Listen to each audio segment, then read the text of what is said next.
السلام علیکم معزز سامعین، کہانی کی جانب بڑھنے سے پہلے آپ سے درخواست ہے کہ میرے چینل کو سبسکرائب کریں اور میری ویڈیوز کو لائک کریں۔ ابھی پیش خدمت ہے کہانی کا دوسرا پارٹ۔ کہانی کے پہلے پارٹ کا لنک اس ویڈیو کی ڈسکرپشن میں دے دیا گیا ہے۔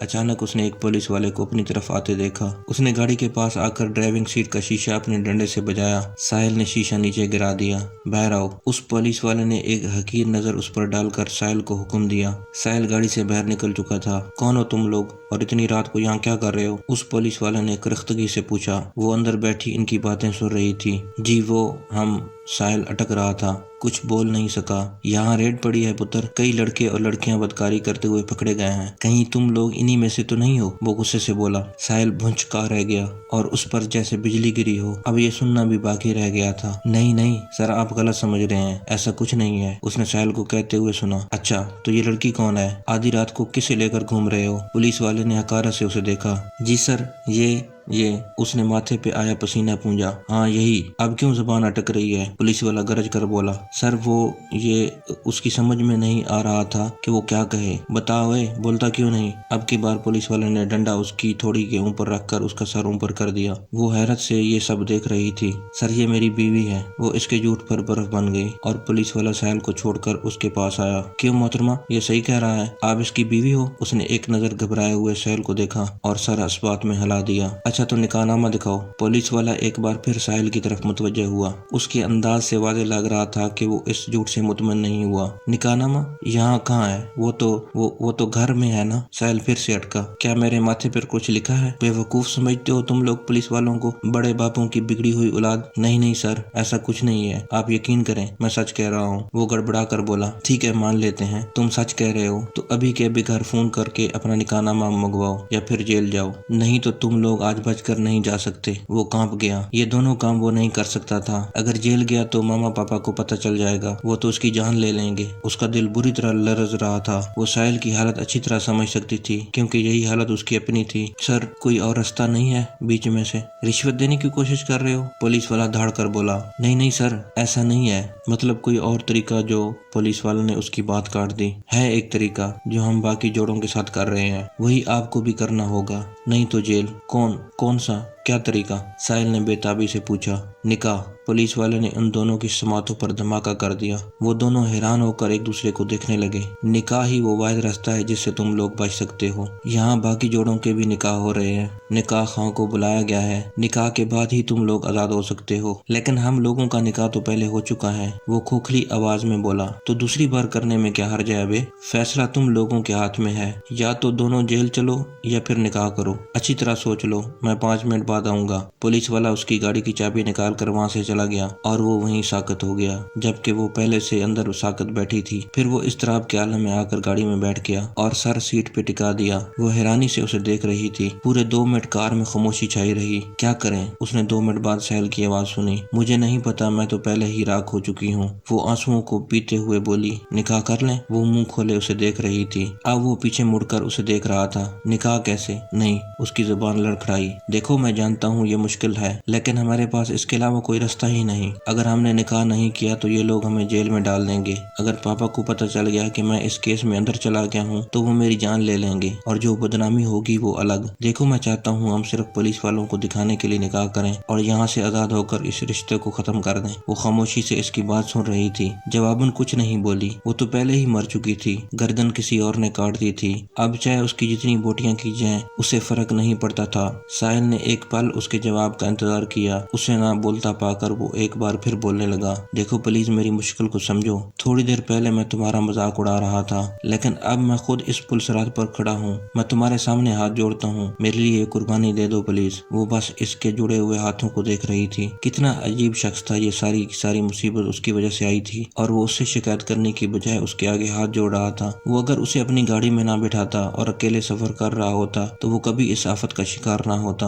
اور اب وہ ہاں یا نہ کچھ نہیں بولی، انکار یا اقرار میں نکلنے والا ہر لفظ اس کے منہ میں ہی رہ گیا۔ اس نے بس اسبات میں سر ہلا دیا اور وہ ایسے خوش ہوا تھا جیسے اس کے سر سے منو بوجھ اتر گیا ہو۔ اس نے کبھی نہیں سوچا تھا کہ وہ زندگی کے اس موڑ پر آ کر اتنی مجبور ہو جائے گی، لیکن سوچا تو اس نے یہ بھی نہیں تھا کہ آرم اس کے ساتھ یہ سب کرے گا اور اسے کانٹوں بھرے رستے میں تنہا چھوڑ دے گا۔ اتنے میں وہ پولیس والا واپس آ گیا۔ ہاں تو لیلا مجنوں کی جوڑی، کیا سوچا تم لوگوں نے؟ اس نے سر گاڑی کے اندر ڈال کر طنزیہ لہجے میں پوچھا۔ ہم نکاح کے لیے تیار ہیں، ساحل نے سنجیدگی سے جواب دیا۔ اوہ شاباش، چلو آؤ اب نیچے اترو۔ وہ گاڑی سے باہر آیا اور اس کی طرف دروازہ کھول کر اس کے نکلنے کا انتظار کرنے لگا۔ وہ اپنا بھاری لہنگا سنبھالتے ہوئے باہر آئی اور پھر وہ دونوں پولیس والے کے پیچھے پیچھے چلنے لگے۔ وہ پولیس والا انہیں ایک چھوٹے سے کمرے میں لے گیا جہاں پہلے بھی کئی جوڑے بیٹھے ہوئے تھے۔ وہ دونوں بھی وہیں بیٹھ گئے۔ آدھے گھنٹے کے اندر اندر ان کا نکاح ہو گیا اور پھر جب وہ اس کمرے سے باہر نکلے تو ایک نئے رشتے کے ساتھ، ایک ایسا رشتہ جو ان کے وہم و گمان میں بھی نہیں تھا۔ یہ کاتب تقدیر کا فیصلہ تھا اور خدا اپنے فیصلے بہتر جانتا ہے۔ میں معذرت کرتا ہوں، میں اپنے آپ کو قصوروار سمجھتا ہوں، آپ مجھے معاف کر دیں۔ آپ کو میری وجہ سے اتنی تکلیف اٹھانی پڑی۔ جب وہ کار ڈرائیو کر رہا تھا تب اس نے یہ کہا۔ وہ اس سے کہہ نہ سکی کہ تکلیف تو اسے اٹھانی پڑی۔ وہ ایک بار پھر خاموشی سے باہر دیکھنے لگی تھی۔ یہ تھی اس کی قسمت۔ اس کے ابو اس کی شادی شہزاد سے کرانا چاہتے تھے اور وہ آرم کے پیچھے شہزاد کو چھوڑ آئی تھی اور آرم اسے چھوڑ گیا۔ اور اس کا نکاح کس سے ہونا چاہیے تھا اور کس سے ہو گیا؟ ایک ایسے اجنبی سے جس سے وہ صرف 2 گھنٹے پہلے ملی تھی، جس کا نام تک اس نے زندگی میں کبھی نہیں سنا تھا۔ شہزاد سے آرم اور آرم سے ساحل، یہیں تک کا تھا اس کا سفر۔ اس سے بڑھ کر بھی کیا کوئی معجزہ ہو سکتا ہے؟ یہ تقدیر نے کیسا عجیب و غریب مذاق کیا تھا اس کے ساتھ۔ اس نے زندگی میں کبھی نہیں سوچا تھا کہ اسے کسی سے پیار ہوگا اور اس پیار کے لیے وہ اپنی شادی کے دن گھر سے بھاگ آئے گی، اور جس کے لیے بھاگے گی وہ اسے دھوکہ دے جائے گا، اور پھر اس کی ملاقات ایک اجنبی سے ہوگی اور اس اجنبی سے ہی اس کا نکاح ہوگا۔ ایک رات، صرف ایک رات میں کیا کیا کچھ ہو گیا تھا، کتنا کچھ بدل گیا۔ جو اس کے ساتھ ہوا ایسا تو کسی فلم، کسی ڈرامے میں بھی نہیں ہوتا۔ کن خیالوں میں گم ہیں آپ؟ وہ ساحل کی آواز پر چونکی مگر بولی کچھ نہیں۔ دیکھیں جو ہوا اسے بھول جائیں، ایک برا خواب سمجھ کر۔ بعض اوقات زندگی میں انسان تقدیر کے سامنے ہار جاتا ہے۔ ایک سوچ انسان اپنے لیے خود سوچتا ہے اور ایک خدا اس کے لیے سوچتا ہے۔ انسان جو سوچتا ہے نا، تقدیر اور دنیا اس کی سوچ کے مطابق کبھی نہیں چلتے۔ اس لیے ہمیں تقدیر کے فیصلوں کے ساتھ سمجھوتا کر لینا چاہیے۔ وہ اسے ایسے سمجھا رہا تھا جیسے کسی چھوٹے بچے کو سمجھایا جاتا ہے۔ سمجھوتا؟ وہ کرب سے بولی۔ میں سانس لے رہی ہوں، اس سے بڑا سمجھوتا اور کیا ہو سکتا ہے؟ جو میرے ساتھ ہوا اس کے بعد سانس لینا کسی معجزے سے کم تو نہیں ہے مسٹر ساحل۔ میں آپ کا دکھ سمجھ سکتا ہوں۔ آپ کے ساتھ جو ہوا وہ نہیں ہونا چاہیے تھا، لیکن جو ہوا وہ تو ہو چکا ہے نا، اسے تو کوئی بدل نہیں سکتا۔ جو ہو چکا ہوتا ہے اسے بھولنے میں ہی سمجھداری ہوتی ہے، اور جو ہونا ہوتا ہے اس کے لیے سوچ سوچ کر اپنے آج کو خراب نہیں کرنا چاہیے۔ آپ جس طرح چاہتی تھیں وہ نہیں ہوا، اب آپ یہ سوچ کر صبر کر لیں، جو ہوا وہ خدا کی مرضی سے ہوا۔ کہنا بہت آسان ہے، لیکن جس پر قیامت گزرتی ہے نا، اس کا درد کوئی بھی نہیں سمجھ سکتا۔ کیسے مان لوں تقدیر کا یہ فیصلہ، کیسے سمجھوتا کروں؟ جسے میں نے چاہا، جس کے لیے میں نے اپنا سب کچھ چھوڑ دیا، وہ میرا نہیں ہوا۔ وہ آنسو صاف کرتے ہوئے بولی۔ اب آپ کہاں جائیں گی؟ اس نے موضوع تبدیل کر دیا۔ کہاں جاؤں گی؟ اس نے جیسے اپنے آپ سے سوال کیا۔ پتہ ہے مان جی، میرے پاپا کہتے ہیں مجھے میں ایک خامی ہے، میں کسی کو بھی تکلیف میں نہیں دے سکتا اور اس کی تکلیف دور کرنے کے لیے آخری حد تک جا سکتا ہوں، اور مجھے لگتا ہے یہی میری سب سے بڑی خصوصیت ہے۔ میں دوسرے کا درد اچھے سے سمجھ سکتا ہوں۔ اب اگر میں آپ کو یہیں کہیں اتار دوں تو ہو سکتا ہے آپ ایک بار پھر خودکشی کی کوشش کریں، اور میری ایک غلطی کی وجہ سے کسی کی قیمتی جان ضائع ہو جائے گی، جس کے لیے میں خود کو کبھی معاف نہیں کروں گا۔ ہمیں ملے ہوئے 3 گھنٹے ہو چکے ہیں اور آپ میرے سفر کی ہم سفر بن گئیں، اور ہم سفر کو کبھی تنہا نہیں چھوڑا کرتے۔ وہ خاموشی سے اس کا چہرہ دیکھ رہی تھی۔ ایسا انسان اس نے زندگی میں کبھی نہیں دیکھا تھا، اور اس لیے میں چاہتا ہوں کہ آپ میرے گھر چلیں۔ جب تک آپ کی تکلیف کی شدت میں کمی نہیں آ جاتی آپ وہیں رہیں۔ وہ بولنا چاہتی تھی کہ اس کی تکلیف میں اب کبھی کمی نہیں آئے گی، ٹھیک ہے نا؟ آپ کو کوئی اعتراض تو نہیں ہے نا؟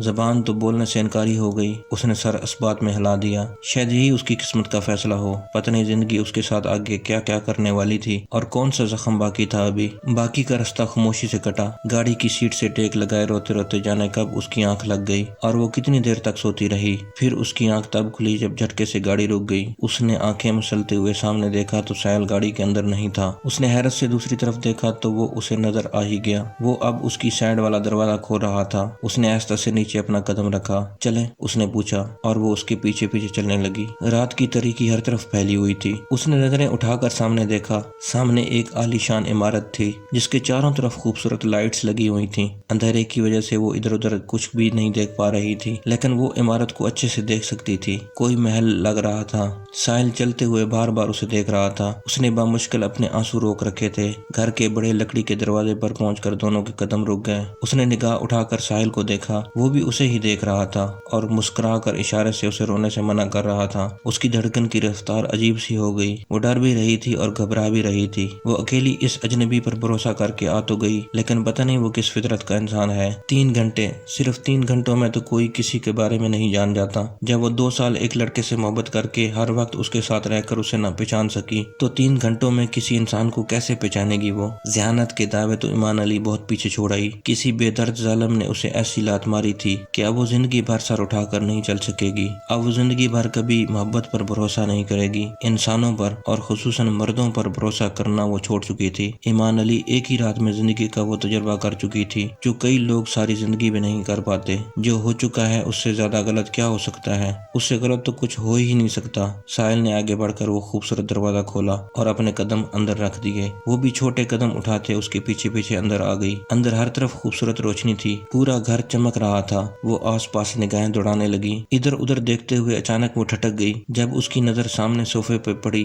صوفے پہ ایک بڑی عمر کا شخص بیٹھا تھا جس کے چہرے پہ حد سے زیادہ سنجیدگی تھی۔ وہ اسے ہی گور کر دیکھ رہا تھا اور اس کے برابر والے صوفے پر 2 پکی عمر کی عورتیں بیٹھی تھیں، جن میں سے ایک کا چہرہ سپاٹ تھا جبکہ دوسری تھوڑی مسکرا رہی تھی۔ اس نے نگاہیں تھوڑی مزید گھمائیں تو اسے سامنے ایک لڑکی نظر آئی جس نے جینز اور ٹی شرٹ پہن رکھی تھی۔ اس کے بال کھلے ہوئے تھے، وہ بھی بڑے غور سے اسے دیکھ رہی تھی۔ اس کے برابر والے صوفے پہ جب اس کی نظر پڑی تو وہ سانس لینا بھول گئی۔ اچانک دل دھڑکنا چھوڑ گیا۔